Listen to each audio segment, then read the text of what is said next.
Kia ora tātou, kia ora anō, nau mai piki mai ki tēnei kōrero. I'm Brennan Rigby from the Shift Aotearoa, producing content for VisionWeek New Zealand, and our kaupapa is Kotahi Rau Kāinga. And what I've been thinking about as the translation for that is the voices of 100 homes. So today we're talking to someone else who both lives in a home but works in the housing sector and is a CE of Te Whare Rangimarie? Te Whānau Rangimarie. Te Whānau Rangimarie, aroha mai. I knew I was going to get that wrong. So kia ora listeners, and thanks for tuning in. And I'll pass over to Aneta, my guest this morning, to both introduce herself and maybe reflect on the first part of this kōrero, which is around your experience of COVID, whether that's in your sort of personal space or in your professional space. Kia ora, Aneta. Kia ora, Brennan. I te tau toku pāpā, ko Ngāti Tūwhare Tō, ko Ngāti Ranginui, ko Ngāti Pikiao, toku iwi I te taha o te mama, ko Ngāti Pikiao, ko Ngāti Whakaue, ko whakatohea me ngai tūhoi o ki iwi, ko Aneta Rangirangi ahau. The COVID, I think, so as an essential service provider, we actually had to work on the front line during that time because there was a lot of whānau that needed. So I guess we changed our services basically over that time and done things a whole lot differently, as I guess a whole lot of others did as well, just to try and meet the needs of the people. And that was in terms of making sure that whānau could get into housing, but also in our communal spaces, we weren't able to fill those up just because of the spacing for whānau. But I think we also learned from that as well about the typology, I guess, or the types of houses that it is that we're using for our housing spaces, that they actually need to be future-proofed to be able to be multi-purpose, because we didn't have a space that we could put people into a self-isolation room if that was required, which meant that even though we had room space there, we couldn't fill it up to its capacity. So just issues like that, but also being a part of the CHAR meetings on a weekly basis as well, and hearing about how many people were rapidly housed into hotels and stuff like that. So seeing that actually there is the opportunity to be able to house people quite quickly, because the pandemic showed that, I think, but it was more, it still seemed quite a reactive approach, I guess, to what was going on. And I'd say a lot was probably a lot of, putia would have been invested in that, which we probably could have used that putia in other ways prior to the pandemic. And that's where I just thought that was a bit of an issue there, in the way that some of the putia gets invested from government. We're still very much at the bottom of the cliff and need to get to the top of the cliff, so that when stuff like that happens, we're not having to just rush out and throw all the money into these different places that were probably necessary, but unnecessary if we had done things differently in the start. Kia ora, it's a great point, and it's a tension, and you've mentioned that you've watched a little bit of our content this week, but that real tension between, and you can express it many ways, but one of the questions that keeps coming up for me is why is it that COVID was able to unlock these resources to solve problems, whereas the housing crisis, the crisis for Māori, overcrowding, no matter how much we advocated, we weren't able to unlock that kind of level of resources to simply solve the problem in the most straightforward way. So kia ora, do you want to add any further reflections about COVID, Aneta? I think that was probably it around COVID. On a personal note, I guess for us as a whānau, we found it quite difficult. So my sisters, me and my sisters and my mum live here in Tamaki, and we're all quite close, and we do a lot of stuff together. But I think it highlighted the because I live on general land, but we've been working together as a whānau to have something that we can do to have my whānau build on our section, just so that we can be closer. And during that time of the COVID, when it hit, it just came to light to us that we just wish we had been in that space, because to not be able to see one another, you know, for those first few weeks in level 1 was, even though we could see one another, it wasn't the same. And also we're one another's support mechanism as well. And so those structures kind of get broken down during a time like that. So I had to still come into mahi, and so coming across over into the office, we had to break up all the years. I needed someone to help look after my kids. That's some of the things that we do, because, you know, I guess it's that whole communal living style of that whānau hapu and iwi to raise a child. We raise our kids on our own. We kind of share those duties across, so it's not added pressure for us. So on a personal note, I found that really difficult, and it I guess it awakened some things to say, hurry up and sort that out so we can get onto the same whenua together, because I think it might have been a lot easier to work through that process. Interesting. Yeah, it reminds me of a conversation that I had with Aneta and Jade and Jackie yesterday. We were talking about the idea that, wait a minute, if we had rangatiratanga or manamotuhake, wouldn't we be able to say, hold on a minute, there's going to be 100 of us living at the marae, and that's going to be our bubble.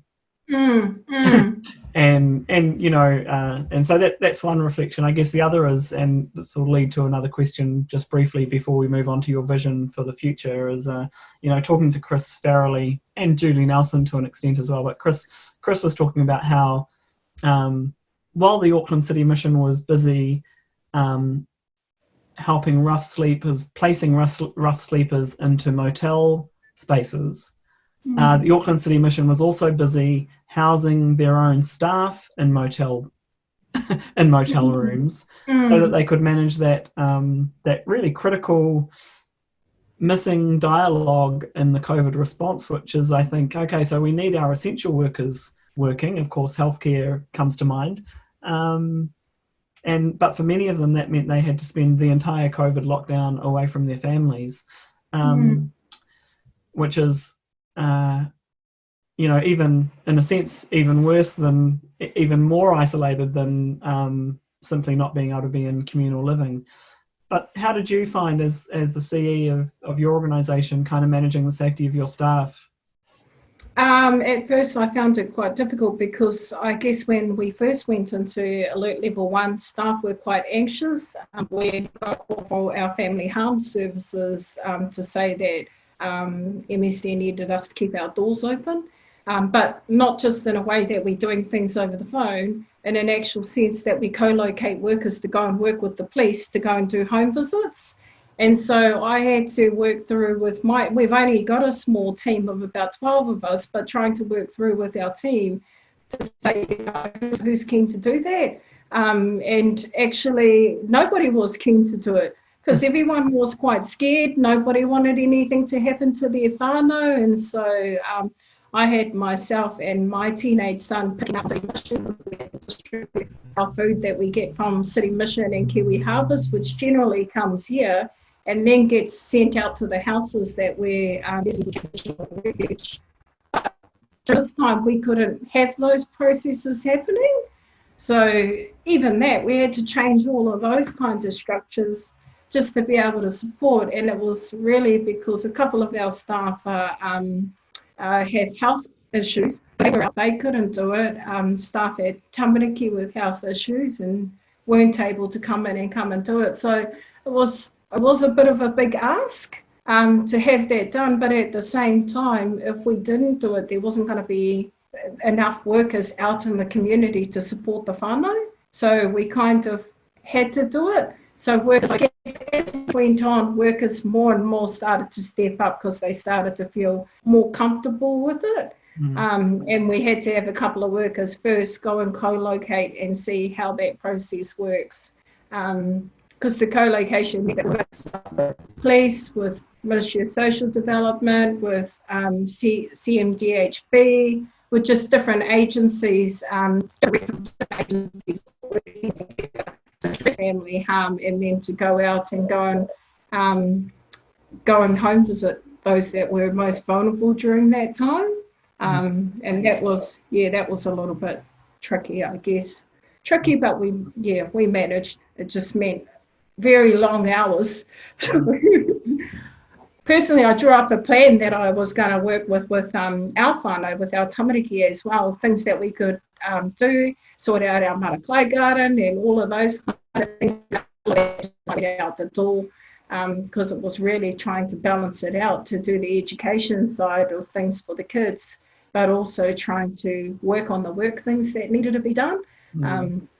It was a trying time. Kia ora for those reflections, Aneta. I continue to hear this week through these interviews, but also obviously the stories are starting to come out in the news about, the reality is that for a lot of people, yourselves included, not only was your normal BAU required of you, but something much greater than your normal BAU. So not only was this crisis kind of hitting, it was also kind of redoubling people's workloads in a sense.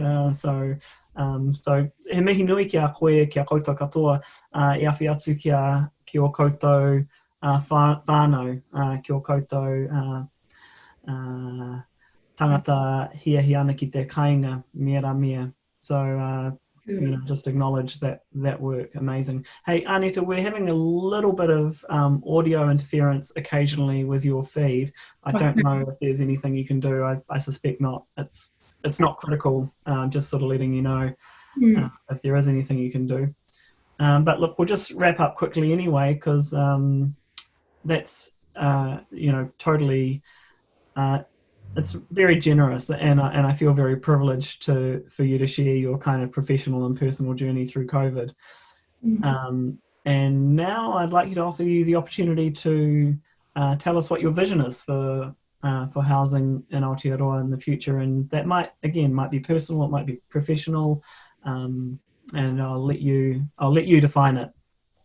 Yeah, I guess I tried to have a think about it, to think, what was the overall vision, because I guess I don't see things just in isolation. There's so much things that wrap around the housing in itself, but when I look at our vision of having warm, safe and healthy homes, but I think that some of that is around the stuff that I talked about around the future proofing of housing, and making sure that houses are built actually for our kaumātua and for our kuia to be able to live in them in the future, whether it's disability, whatever it is, because what we've got a lot of coming up around us in Auckland here is two-story houses. They're beautiful homes, but I mean, some of them, we've got a couple of those houses and the toilets up on the top level, on the first level, and some of the whānau we work with can't actually get up there, so those houses are not suitable for them.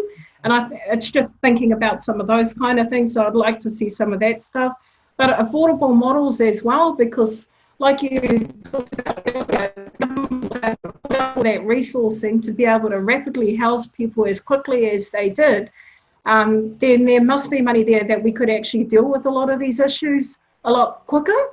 And having a look at what kind of options are there. Back in the days when you used to be able to buy state housing, if you were in your state housing, there was an opportunity for you to be able to own that. Are there any other opportunities to be able to do those kind of things? Housing New Zealand has got a piece of land, and that they're building a couple of houses on those. Is there opportunities to find those? And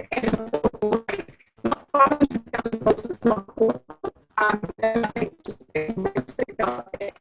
actually they're not marking too much higher than what it actually costs them to build those houses if they've already got the whenua there. Looking at investment as well into the whenua and papakainga. So those that have already got their own whenua, although, you know, we don't have much Māori whenua left over. I think in 2000 it was something like 4%, something like that. But what little that we do have left, having more opportunities, that it's not just, I don't know if it's still just Kiwibank that does the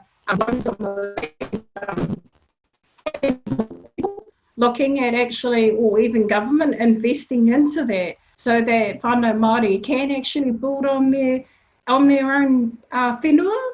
And it just creates security. That's all. So you've got somewhere to go back to, you've got something that you actually belong to, because what we're dealing with is a whole lot of transient whānau there as well. The social allocation system, I think there's a lot of changes to policy that need to be made. When we look at like the social allocation system for kāinga ora for the Housing New Zealand homes, it's quite near to get the question around. Basically, so you can get yourself closer to 20, then you know you're more likely to get into a home. And that doesn't seem right, because our whānau are penalised.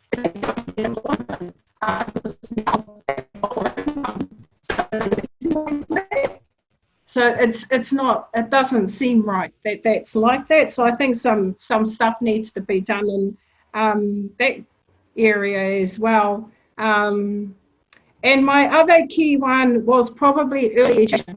I think the education system in itself needs to be overhauled. The things that our tamariki are being taught in school, because some of the issues that we deal with in our mahi to where whānau have gotten into homelessness is to do with financial literacy, lack of understanding around the text and all of those processes. And I think the core part of education is where planting those seeds at a younger age. The way that our system works at the moment, when we look at like maths, a compulsory subject, and then tamariki working through and then doing, you know, ratios and then on to algebra and so on and so on. I'm not sure really how relevant that is, where I think that some stuff needs to be actually focused on life skills. And it should be a compulsory education system. So like, if I was looking at how to deal with this transition of education stuff,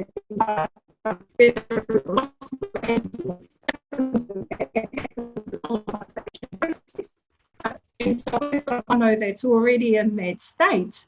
How are they supposed to pass that down through their generations to make the change? So if the kids are being taught things in school as well, then at least we're planting some seeds there.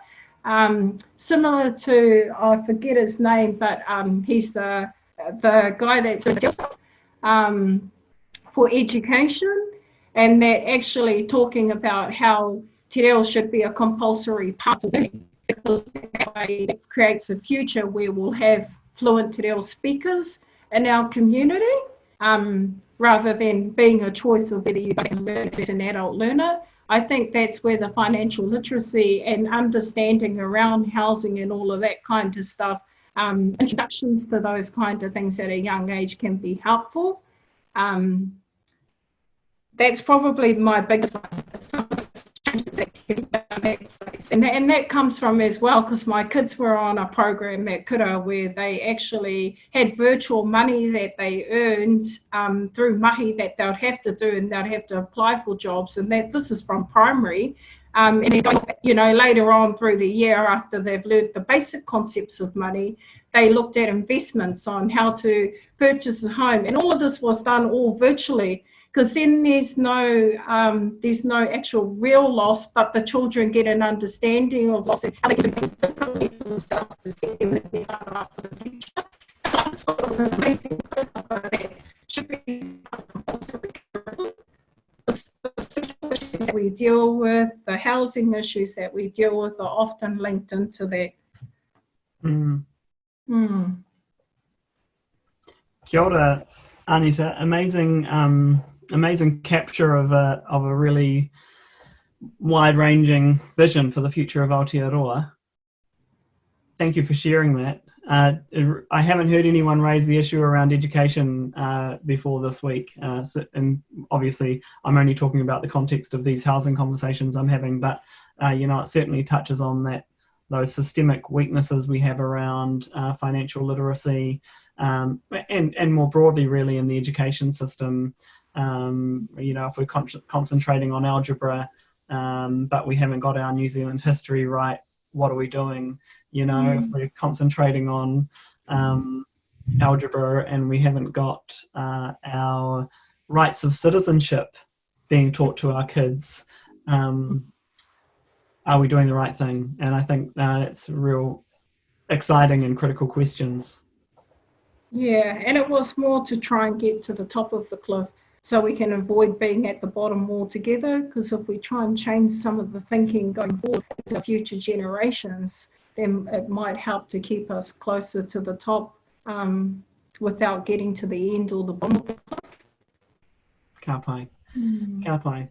All right, well, I'll need to wrap up because I've got to jump off onto another call, Aneta. Mihi nui ki a koe. Thank you so much for joining me and sharing your thoughts. And also thank you for visiting our website and looking at some of our other content. It's nice to be able to hear some feedback and hear that some of the content's been of interest to some of our friends and associates. So that's really heartening too. So I appreciate it. And so I'll end the recording now. And thank you very much again, Aneta, and hope to talk to you again and maybe even face-to-face in the near future. Kia ora, nā mihi māna kia koe. Kia ora hoa. See you soon. Ka kite.